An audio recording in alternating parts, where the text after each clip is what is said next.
Les méthodes modernes d'élimination des individus, l'élimination sociale. Par l'élimination sociale, il est entendu l'isolement social d'un individu par le recours au discrédit et la suppression complète de ses moyens économiques. Le but étant qu'une personne intègre dans la société ne souhaite développer ou poursuivre une relation régulière et amicale avec lui, car un individu normal intègre dans la société et éduqué ne souhaite jamais faire la connaissance d'un nécessiteux, même si celui-ci parvient à démontrer qu'il a un doctorat. L'élimination sociale prend toujours la forme d'un harcèlement, dont celui qui est la cible ne doit pas pouvoir désigner l'auteur à l'opinion publique, sinon au risque d'être aussitôt accusé d'affabulation, de paranoïa ou de schizophrénie. Dans une large majorité de cas, les services secrets éliminent socialement un individu lorsque celui-ci, à la fois, est susceptible de porter atteinte à l'ordre public passivement ou activement et n'accepte plus ou pas l'autorité. Plusieurs cas entrent dans cette définition. L'espion étranger qui a été repéré, mais qui refuse de coopérer pour qu'on fasse de lui un agent double. L'agent ou l'employé des services secrets qui cesse d'obéir ou qui trahit. L'individu ordinaire ou la personnalité qui a connaissance d'informations compromettantes pour les intérêts de l'État et qui est à la fois crédible et hautement susceptible de les révéler parce qu'il ne se soumet pas à la manipulation n'est vulnérable à un moyen de pression. Les militants politiques ou religieux qui à la fois est doué d'une capacité à convaincre et à relier d'autres individus à sa cause, mais n'accepte ni la manipulation ni rejoindre un groupe politique officiel, reconnu ou toléré, ni n'est vulnérable à un moyen de pression efficace. L'agent ou l'employé des services secrets qui est puni pour une faute grave. Tous les services secrets du monde pratiquent couramment l'élimination sociale depuis fort longtemps. Dans quelques cas, par exemple, des récits historiques attestent de la forme de l'harcèlement particulièrement sophistiqué, dirigé par exemple contre Voltaire par le roi de Prusse Frédéric II. Dit le Grand, Frédéric le Grand. Lorsque ce dernier comprit que le philosophe et écrivain français avait été envoyé par Louis XV, je sais pas ça, pour l'espionner et tenter de l'influencer dans sa politique, Frédéric II n'avait pas voulu s'en prendre violemment et ouvertement à un homme aussi connu et respectable que Voltaire.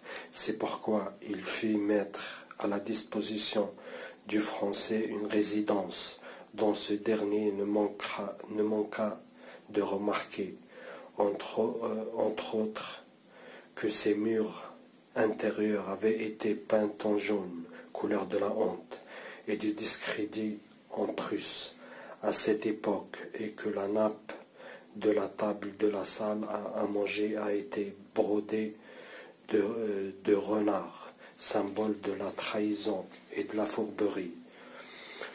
Ensuite, de quoi Frédéric II avait fait suivre Voltaire par des agents partout où celui-ci s'est déplacé en Prusse, et juste assez ouvertement pour que ce dernier puisse s'en apercevoir sans pouvoir le démontrer formellement.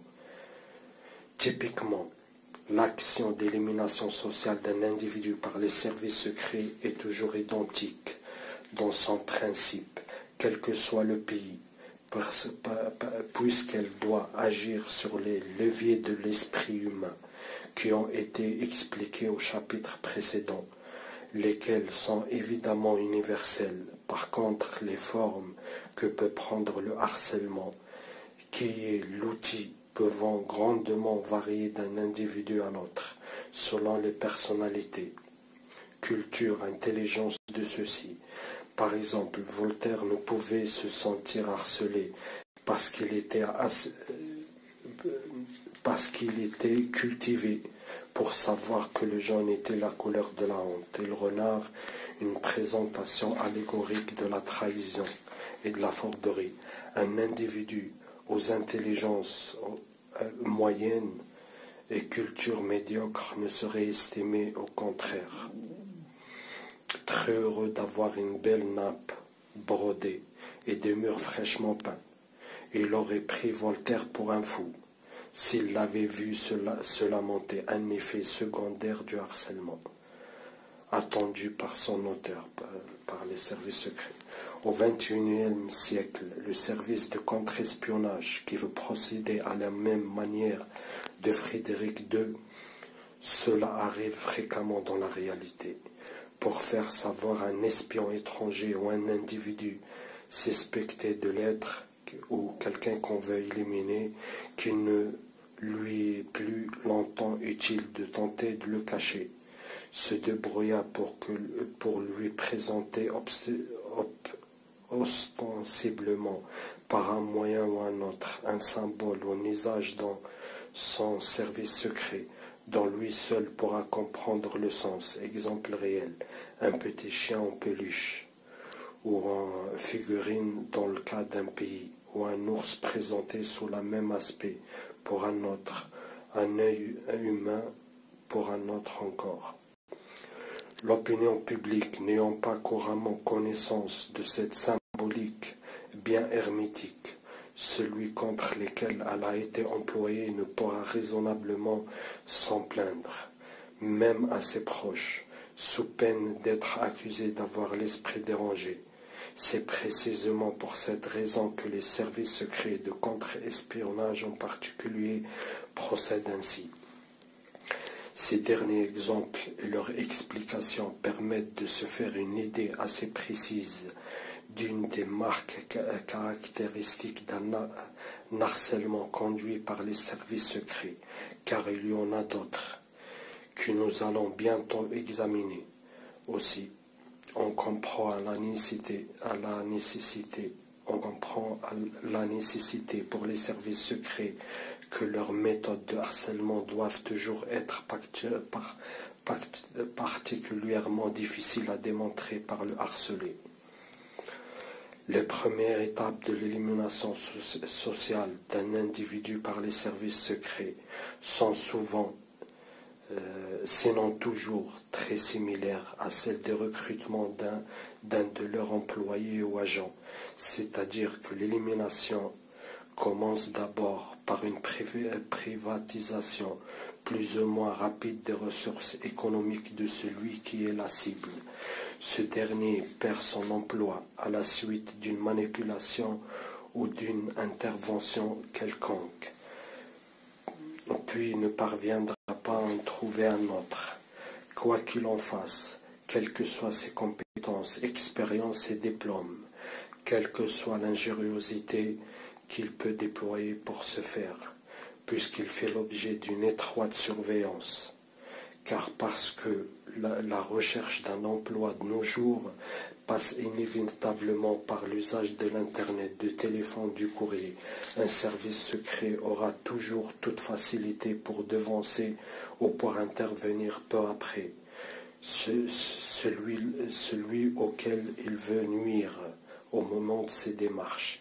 Il n'existe pas de mot dans la langue de Molière pour nommer cette action d'exclusion économique délibérée, peut-être parce qu'elle n'est pas censée exister, mais il existe bien dans celle de Shakespeare.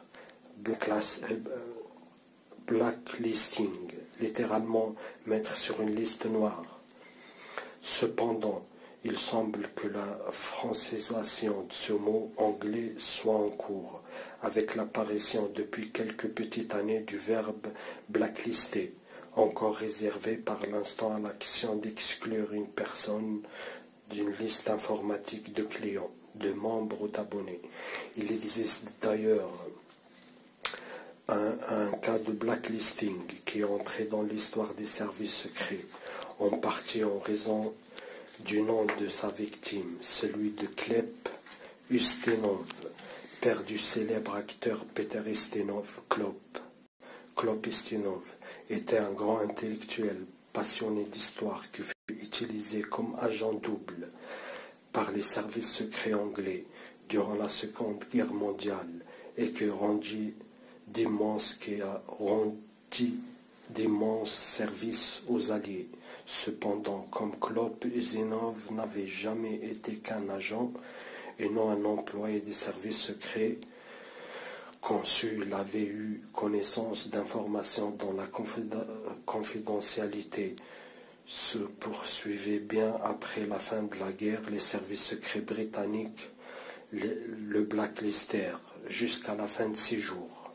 On lui versa une pension calculée pour suffire à quelques besoins élémentaires, mais ne fut trop peu pour qu'il ne se trouvât obligé de vendre, volume après volume, tous les livres de sa grande bibliothèque. Voyant la dangerosité, précarité de Klopp, la dérangeante précarité de Klopp, Uznetov, en regard des importants services qu'il avait rendus à l'Angleterre. Quelques cadres des services secrets tentèrent de lui faire obtenir une petite rallonge à sa pension.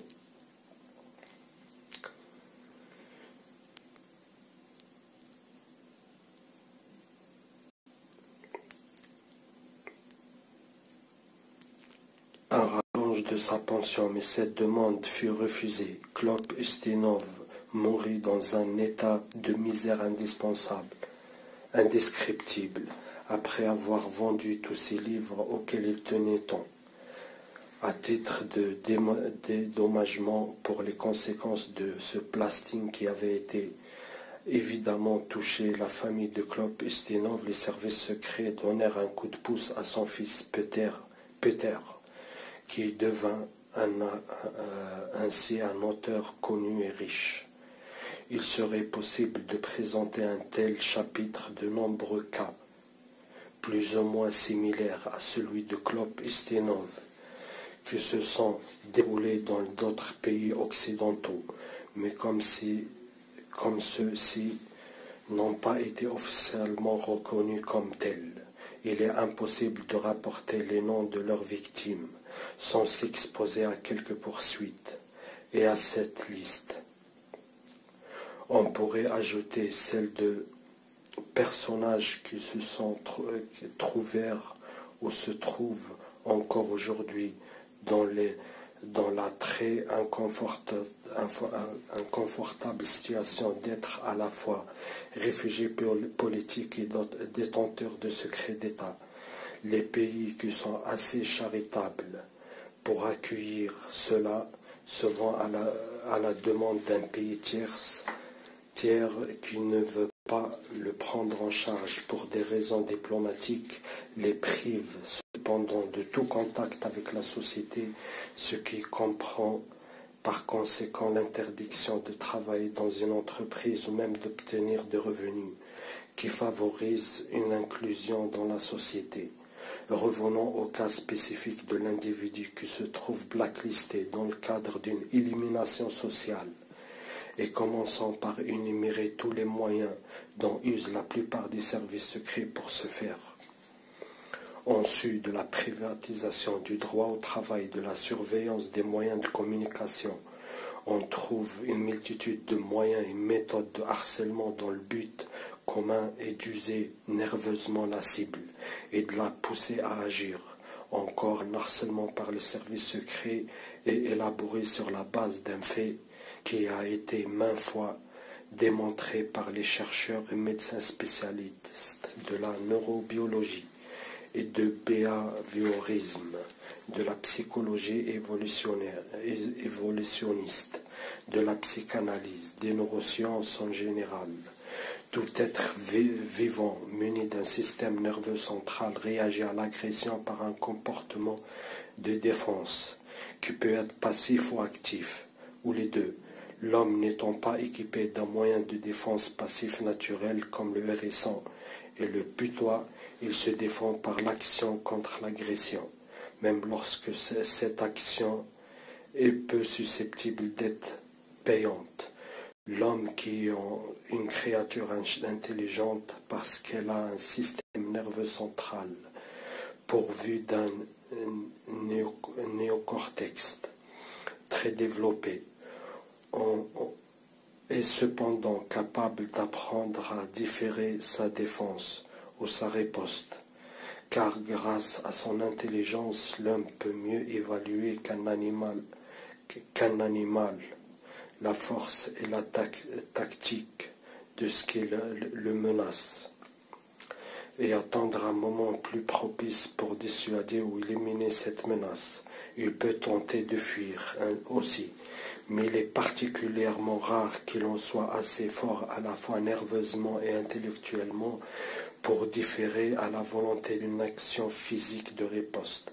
Par contre, tout le monde a fait l'expérience durant l'enfance en particulier d'être tourmenté par les petites agressions telles que les moqueries, somme toute insignifiantes, mais répétées jusqu'à ce que l'inévitable instant de la colère survienne, assorti d'une gifle, d'un coup de poing ou d'une autre action associée d'une manière du même genre.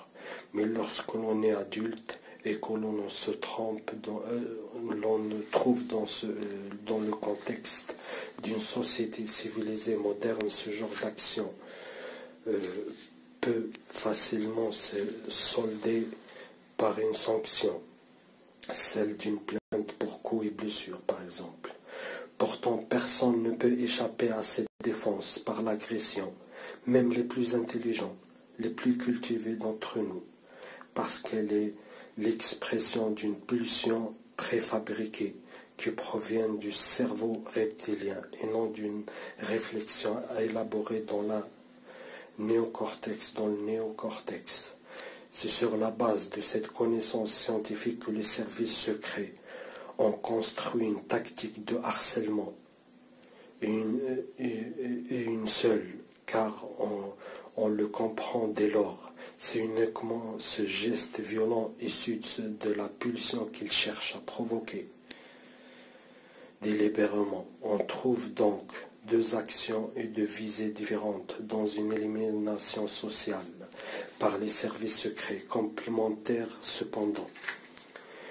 Il y a une bonne raison venant justifier la seconde action que nous venons de voir, le coût en moyens humains et techniques telle l'autre qui implique l'élimination sociale d'un individu, car tant que la cible de cette élimination ne sera pas définitivement discréditée d'elle-même, en commentant l'irréparable sous l'emprise d'une pulsion, il faudra s'efforcer de le faire pour elle, ce que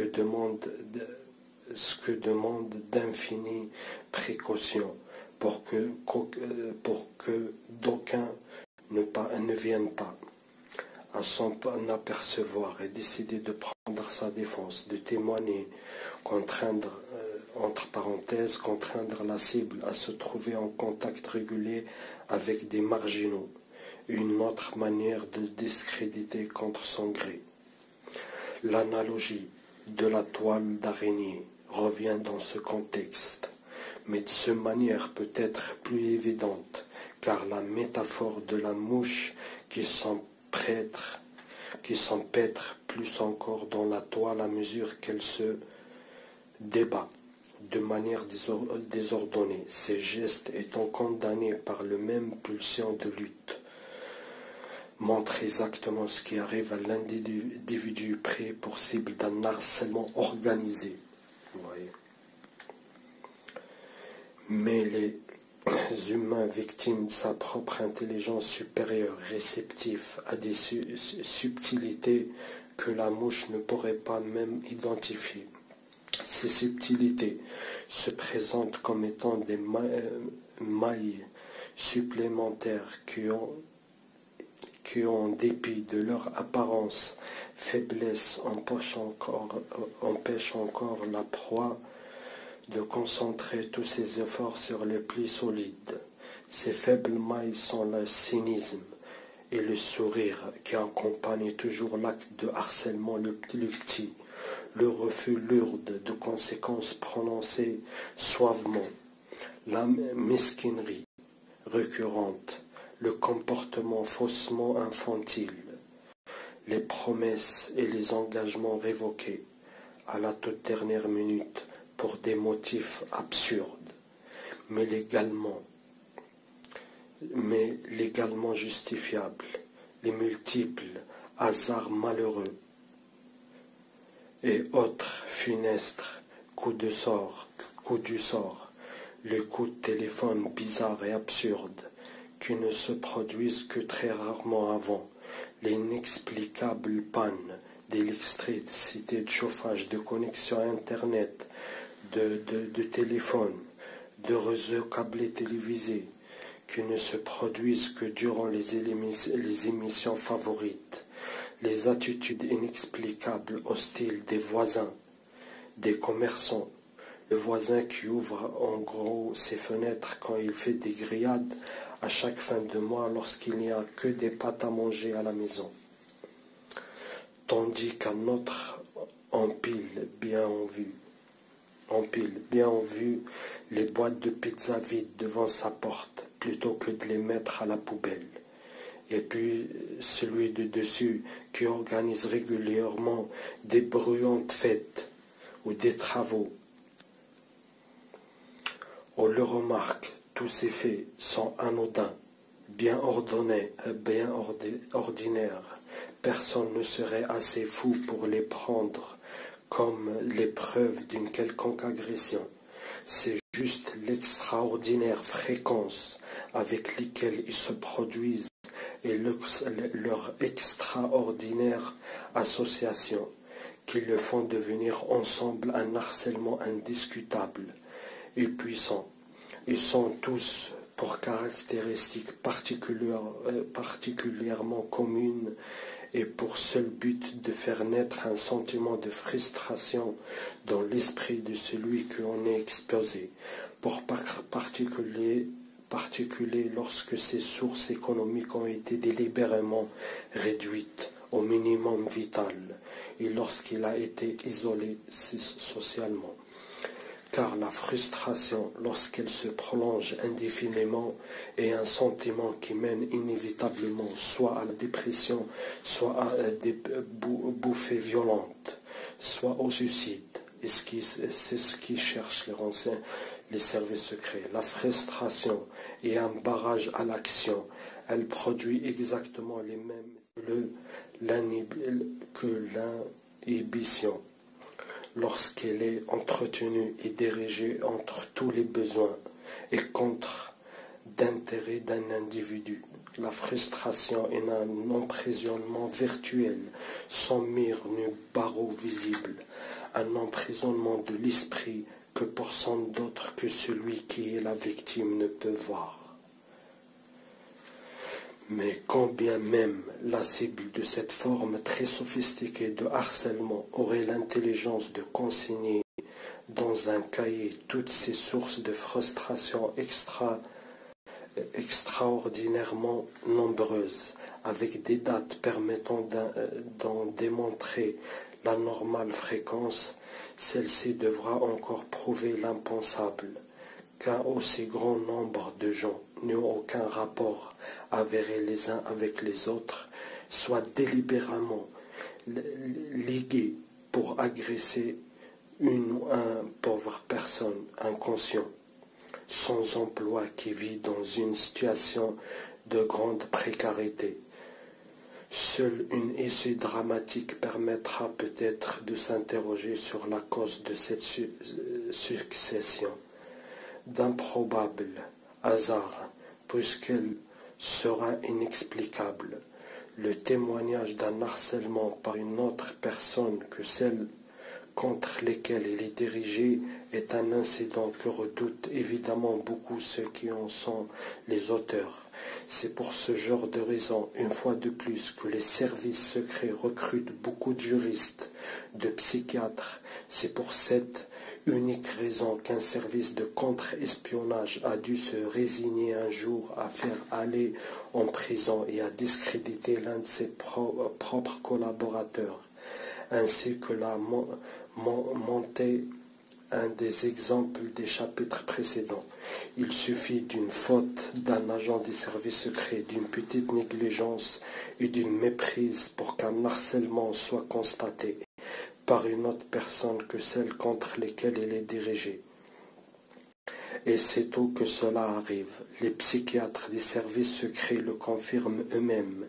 Il n'est raisonnablement plus possible de prétendre devant une cour de juristes que deux personnes puissent avoir des illusions ou des délires absolument identiques.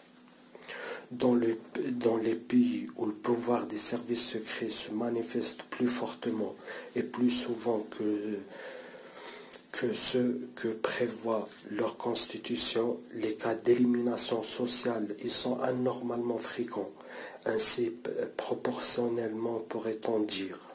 L'opinion publique fait toujours par le remarquer. Elle n'a d'autre alternative dans ce cas que d'ignorer délibérément.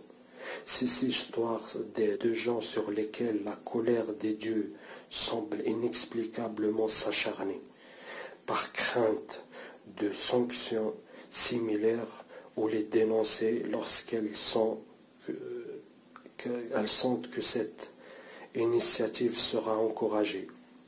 Ces cas d'élimination sociale discrète qui seul un pouvoir ayant la puissance d'un État peut accomplir sont bien souvent visibles pourtant, car fréquemment, un individu qui est discrètement poussé à bout, selon les méthodes que nous venons de voir, on vient à commettre des actes d'une extrême violence que les médias ne pourront passer sous silence.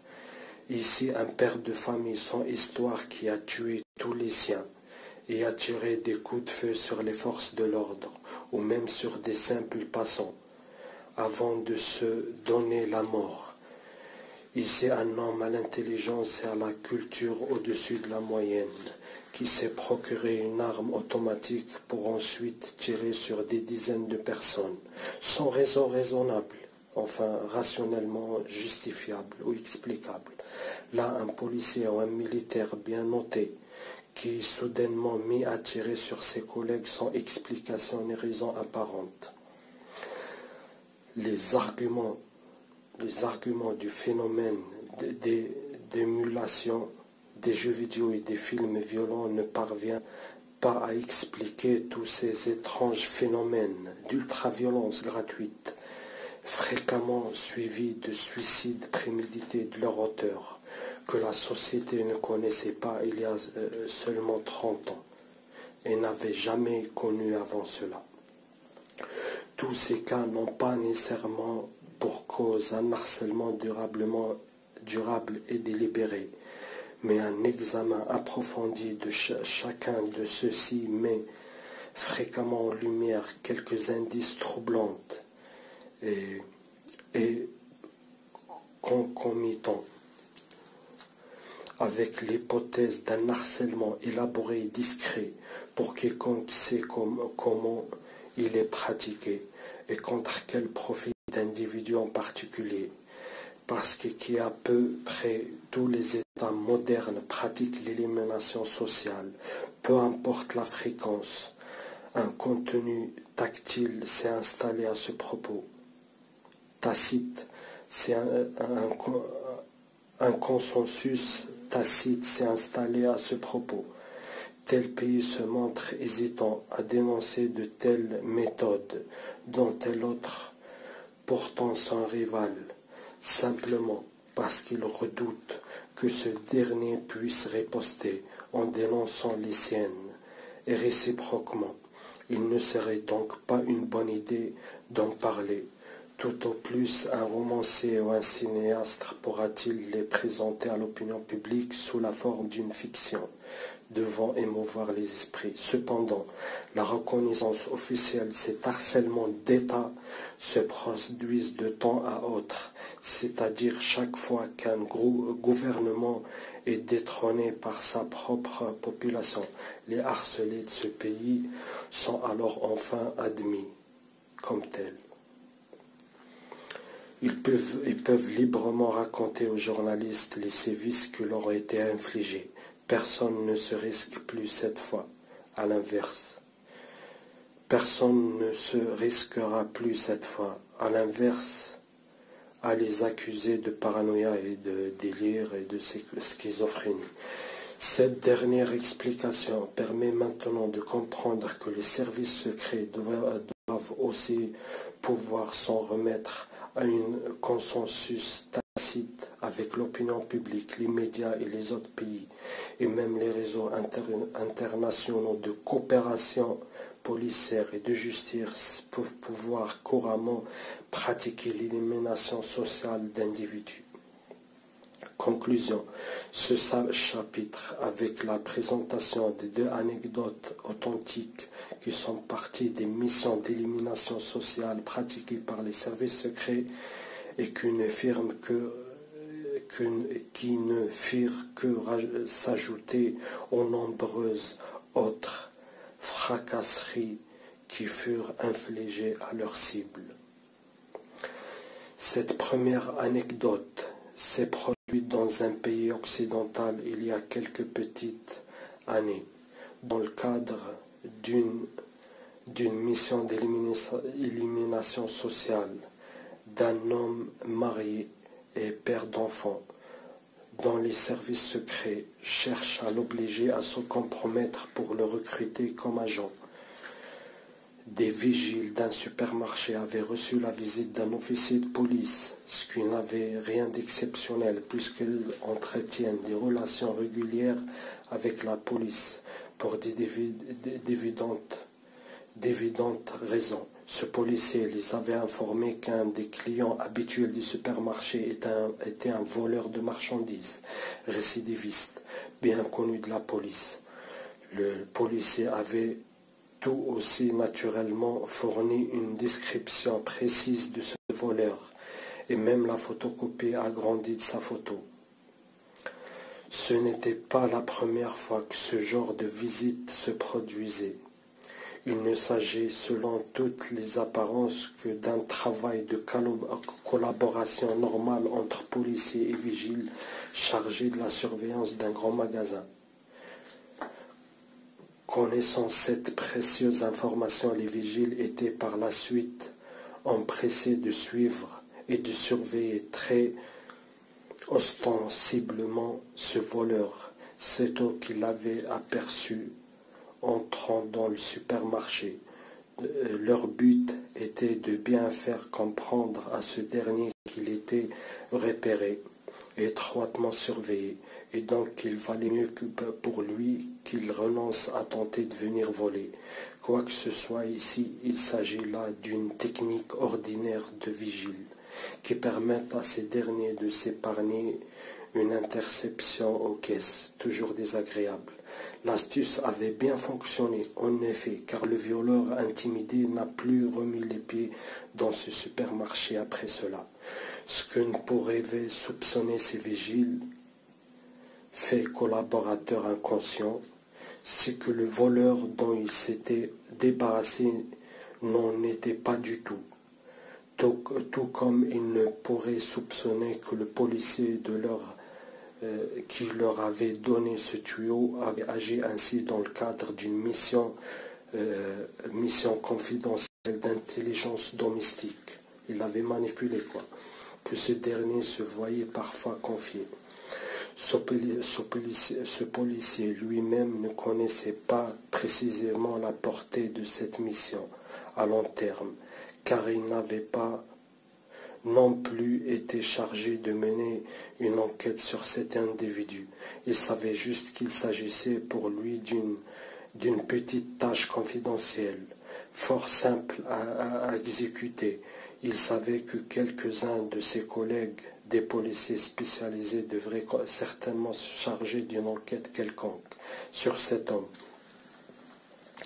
Les services secrets, très intéressés par le recrutement de cet homme qui n'avait pas cédé à un premier recrutement amical, a été arrivé à l'étape du recrutement hostile, en prenant les parties de le harceler jusqu'à ce qu'il finisse par craquer nerveusement et se compromettre du point de vue des vigiles du supermarché, comme ces derniers maillons finaux d'une chaîne de collaborateurs inconscients. Aurait-il pu imaginer une pareille histoire? Il était probable que certains d'entre eux, s'il avait pu l'apprendre, pu aller jusqu'à y croire, ça serait probablement refusé à embêter ainsi cet homme. Peut-être le policier aussi se serait-il montré moins zélé dans le cadre de cette mission. De plus, il ne serait posé plus de questions sur la mission suivante de ce genre, ce qui n'aurait pas été bon, ni pour les disciplines, ni pour la loi. La foi en la mission de protection de la population dont il était ordinairement investi. C'est bien pourquoi les services secrets avaient agi ainsi, en ne fournissant pas à ce policier les véritables raisons de leur demande. Cette seconde anecdote authentique de harcèlement par un service secret concerne cette fois une tentative de recrutement rapide par la contrainte d'un homme qui lui aussi avait déjà eu à subir toutes sortes de pressions en vue de l'affaiblir et de le placer ainsi à terme dans une position si vulnérable qu'il serait prêt à tout pour se sortir d'une situation de grande précarité économique. Cet homme âgé de 35 ans environ et que nous appelons Pierre était un spécialiste hautement qualifié et mené reconnu dans sa profession, raisons pour lesquelles il intéressait d'autant les services secrets de son pays, mais il n'était pas moins un chômeur de longue durée, que parvenait à peine de se nourrir ses 2 enfants, une situation qu'avaient provoqué ces mêmes services secrets, on le comprend. Pierre vivait dans un revenu minimum versé par l'État et logeait sa mère, elle-même réduite à la même situation précarité que lui, afin qu'elle ne puisse l'aider à échapper à son recrutement.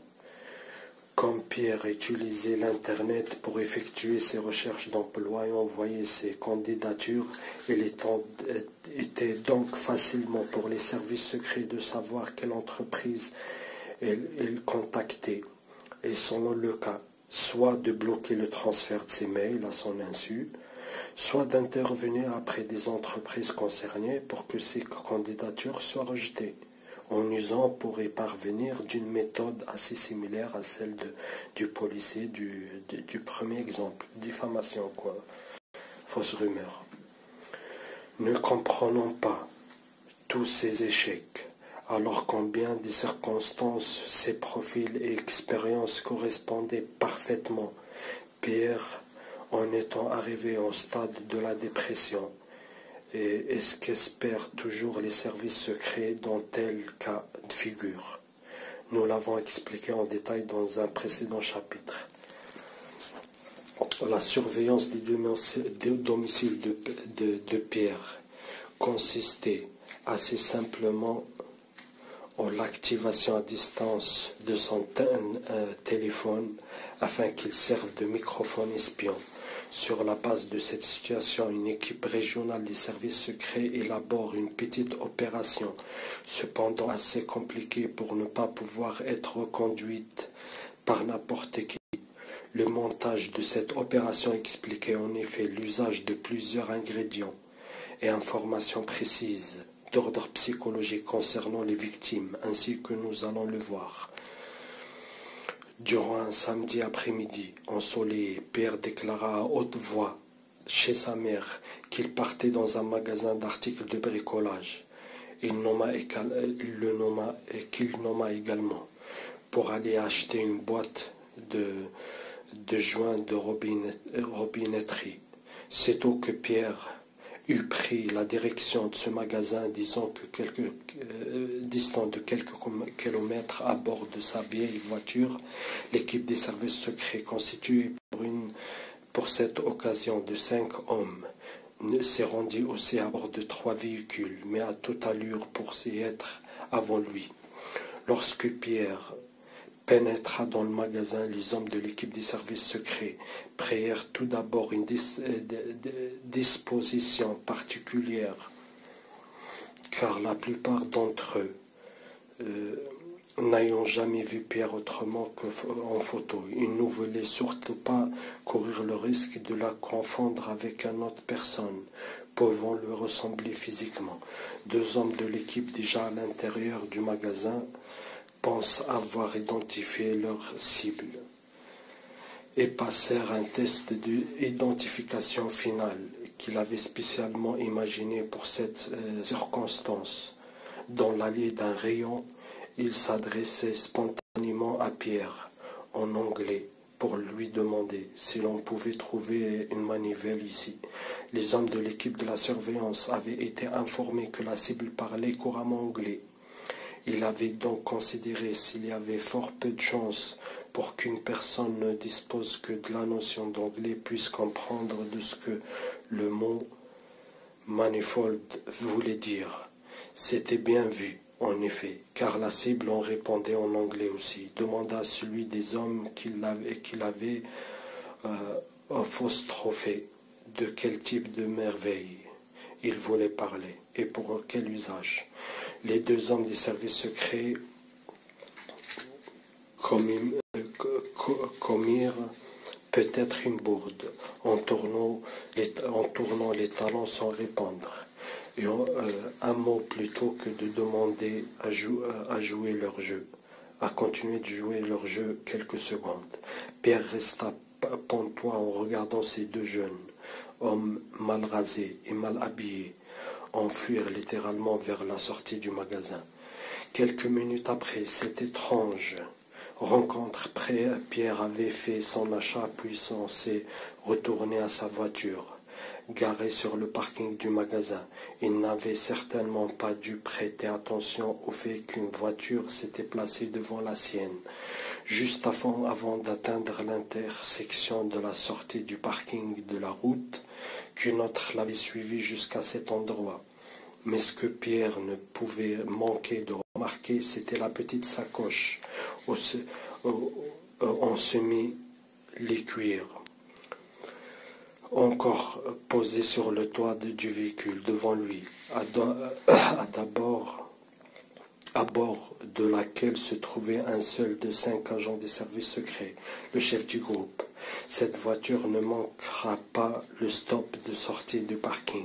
Bien au contraire, son chauffeur accéléra violemment pour s'engager sur la route, tout en bifurquant à gauche, dans un crissement de pneus. Bien évidemment, sur l'action de l'inertie, la masse de la petite sacoche posée sur le toit lisse du véhicule glissa d'un coup sec et tomba sur le bitume de la route. On avait procédé à un essai pour en être sûr. Pierre arrêta son véhicule puis descendit pour aller ramasser l'objet, tout en faisant de grands gestes à la main en direction de la voiture de son propriétaire. Mais le chauffeur ne le vit apparemment pas. De plus, ce dernier avait tant accéléré qu'il était déjà loin. Depuis derrière le véhicule de Pierre, 2 autres de 5 hommes de l'équipe des services secrets observent attentivement toute la scène à travers le pare-brise de leur véhicule. Seconde gaffe peut-être. Ces 2 agents, assez jeunes aussi, jubilèrent et s'exclamèrent en voyant leur cible ramasser la sacoche, puis après une pause remonter dans son véhicule, car Pierre on se retrouvait retournant, avait remarqué ces deux jeunes hommes, hilares,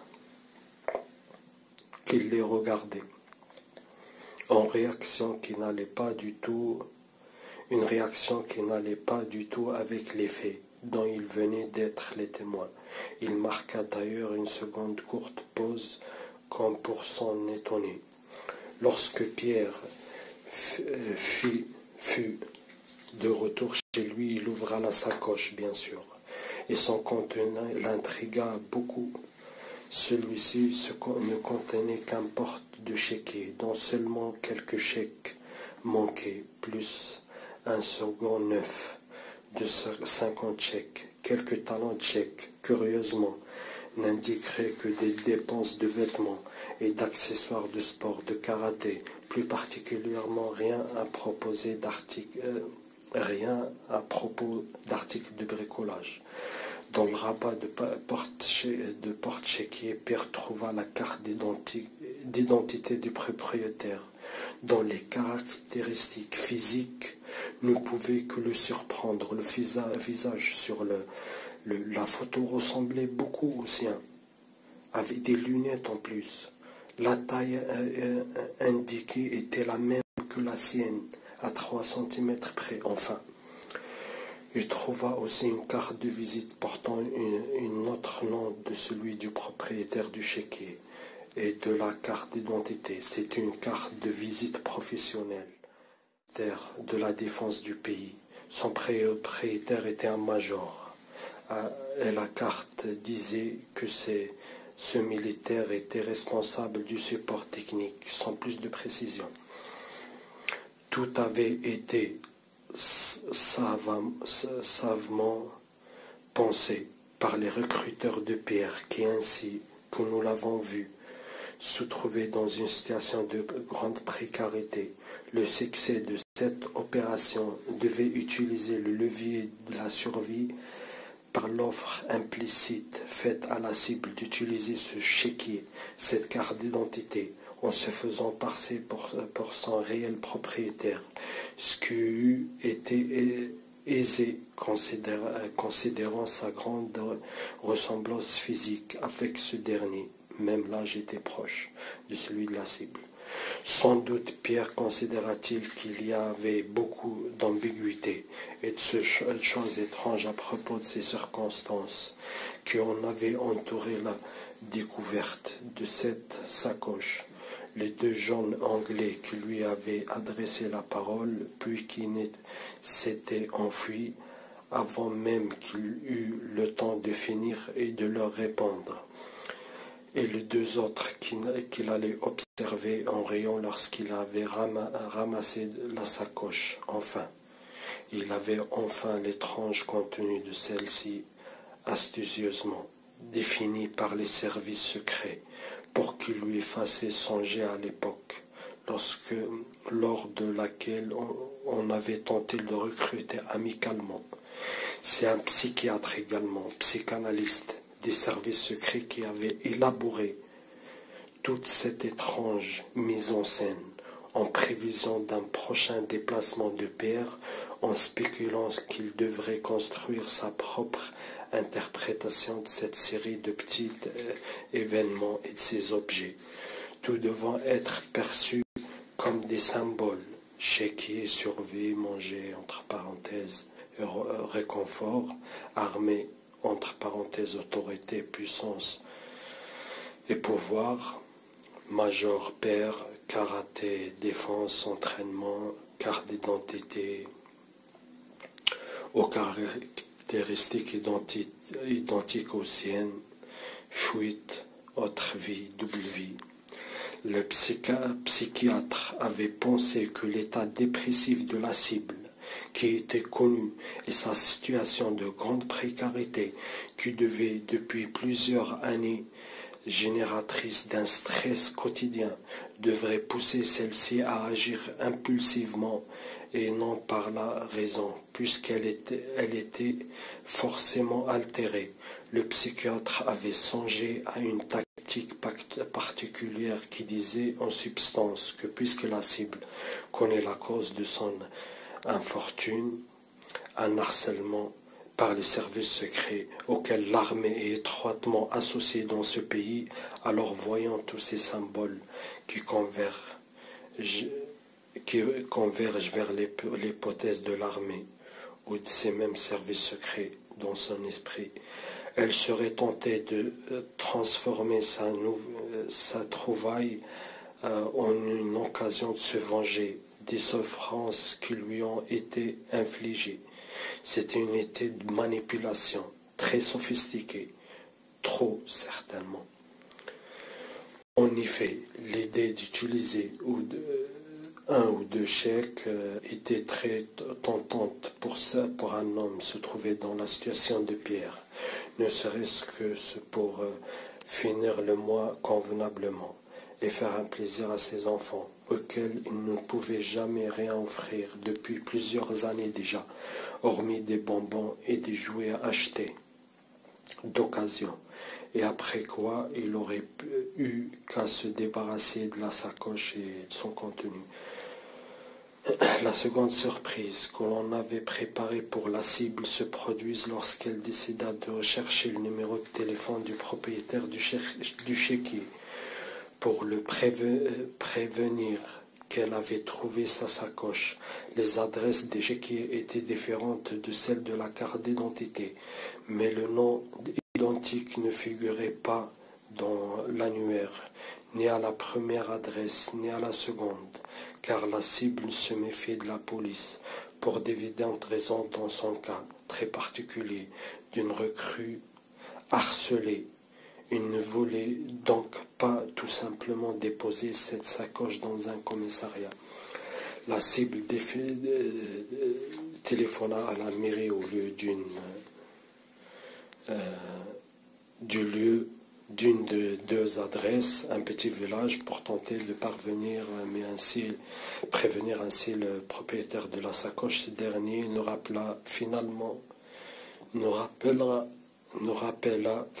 la cible que le lendemain, et rendez-vous dut être pris pour une restitution, après que l'homme ait tenté en vain, dans la suspicion, une évidente crainte s'était installée d'obtenir que ce soit le major de la carte d'identité de visite qui ait pris cette tâche en charge.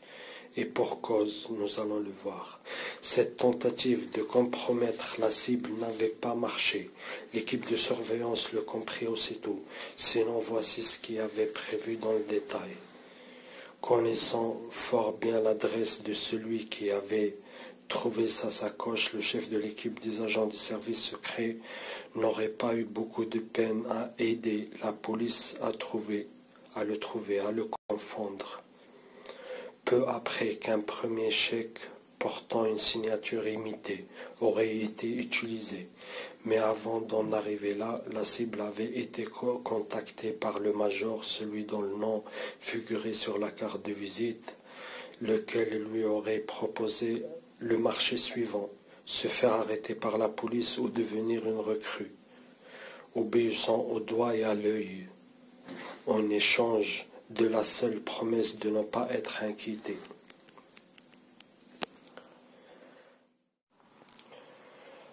Vous voyez dans ce chapitre tiré du livre Les méthodes modernes des services secrets au XXIe siècle, vous avez vu un petit aperçu, parce qu'il reste d'autres chapitres: élimination physique, manipulation, méthode de recrutement, voyez, contrôle et influence de la culture, etc. Bref, voyez.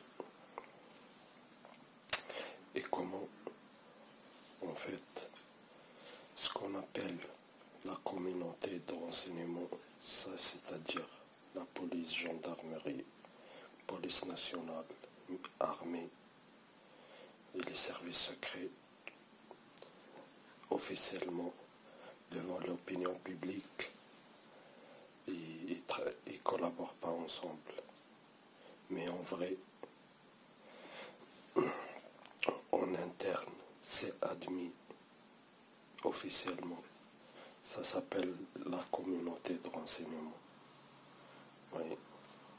Et dans mon propre cas, vous voyez, parce que moi je l'ai vécu, je peux confirmer tout ce qu'il dit.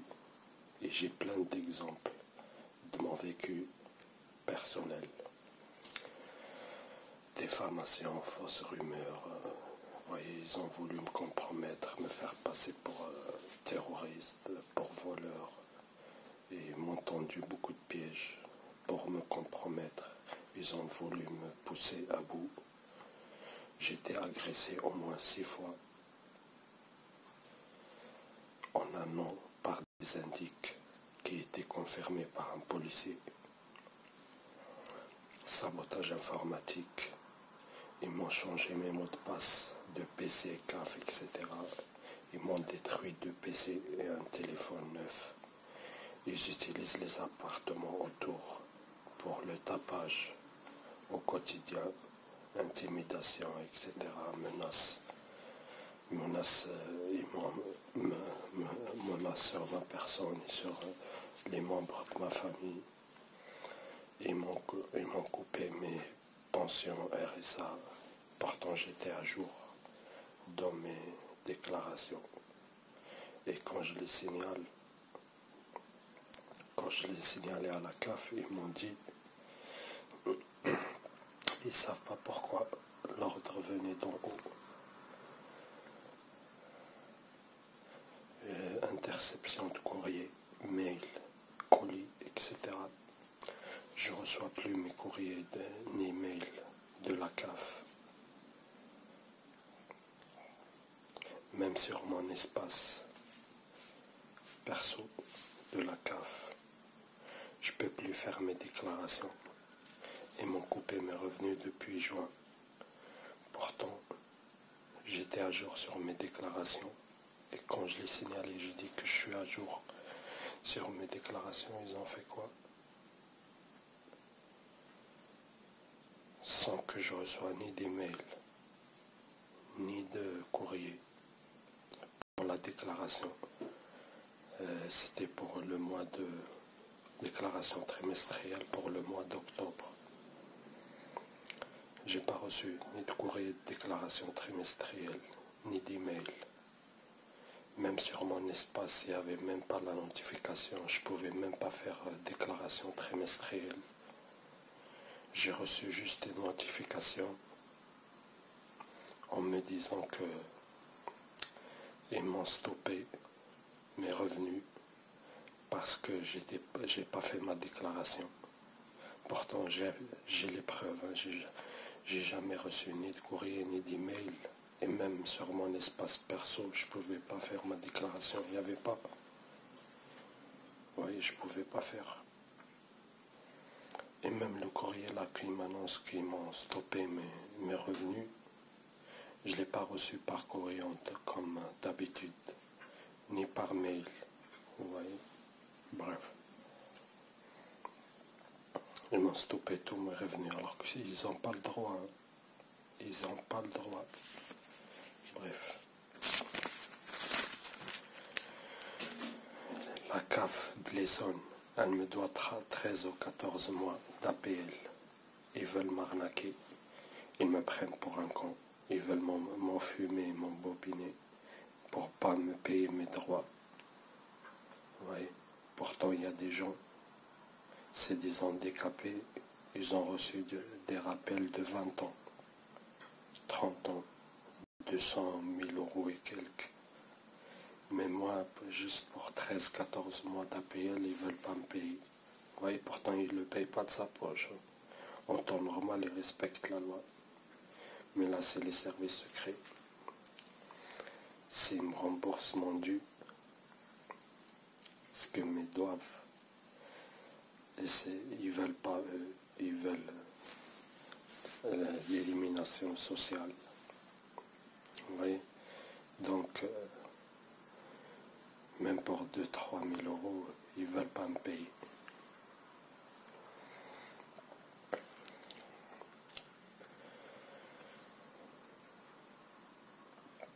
Sur Internet, YouTube et tout,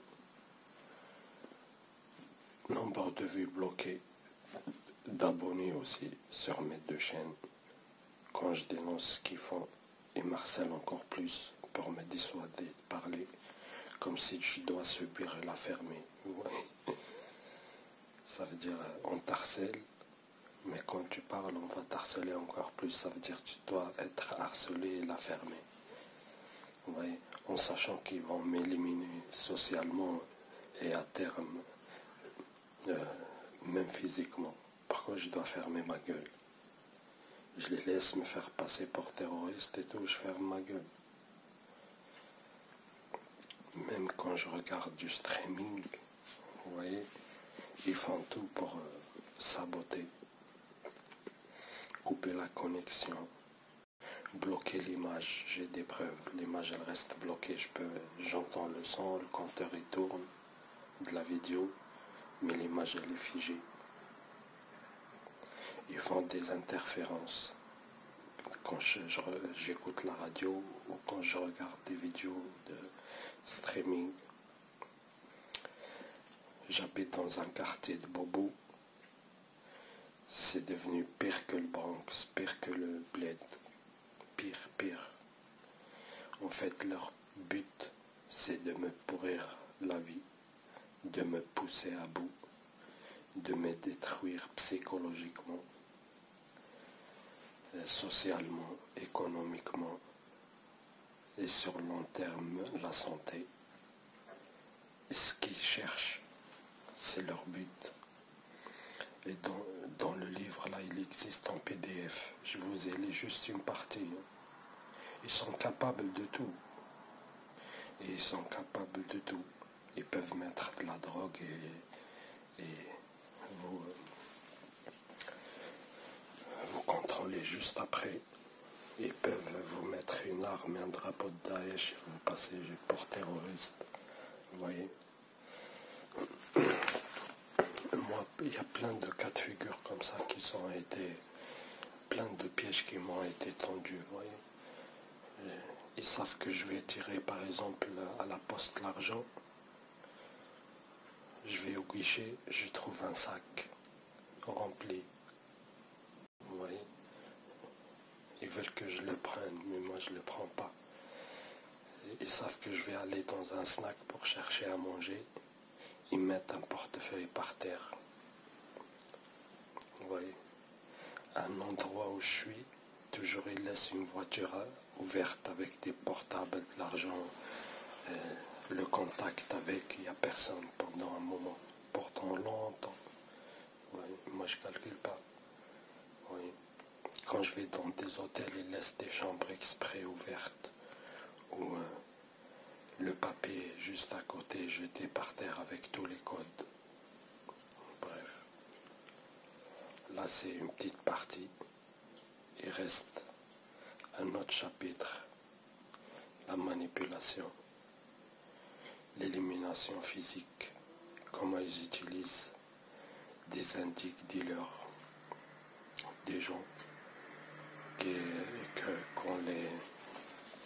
Par exemple, quelqu'un il est tombé pour n'importe quel délit en prison, on le fait chanter, on dit tu sors vite et tout, tu fais pas toute la peine, remise de peine et tout, mais tu collabores avec nous. Et on te laisse faire ton trafic, vous voyez. Et les gens là, dans le chapitre élimination physique, c'est écrit, on les envoie aux cibles d'harcèlement organisé, des services secrets, on les envoie faire du tapage ou l'agresser ou l'intimider, comme ils ont fait avec moi. Vous voyez, pour les gens qui ne comprennent pas c'est quoi le gang stalking, lisez ce livre. Vous voyez, c'est un colonel ou je sais pas quoi, commandant, qui parle de ça. Assassinat, vol, braquage maquillé, meurtre maquillé, vous voyez, chantage, menace, faux usage de faux, rumeur, abus de pouvoir, déni de service.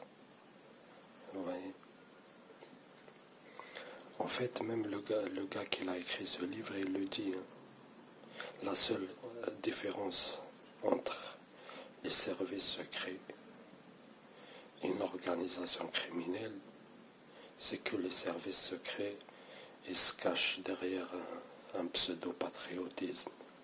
Mais ils font les mêmes méthodes. Élimination sociale, harcèlement, meurtre, vous voyez, chantage, sabotage, vous voyez, vol, vol, vol, corruption, manipulation, chantage, menace. Eh mais là on est loin de James Bond. James Bond, c'est la science-fiction, ça n'a rien à voir. Je me demande déjà si c'est pas fait exprès pour enfumer les gens. Parce que les gens lambda, ils n'ont aucune idée du vrai visage et les vraies missions des services secrets. Propagande, mensonge, propagande noire, diffamation, meurtre, assassinat, maquillé en suicide,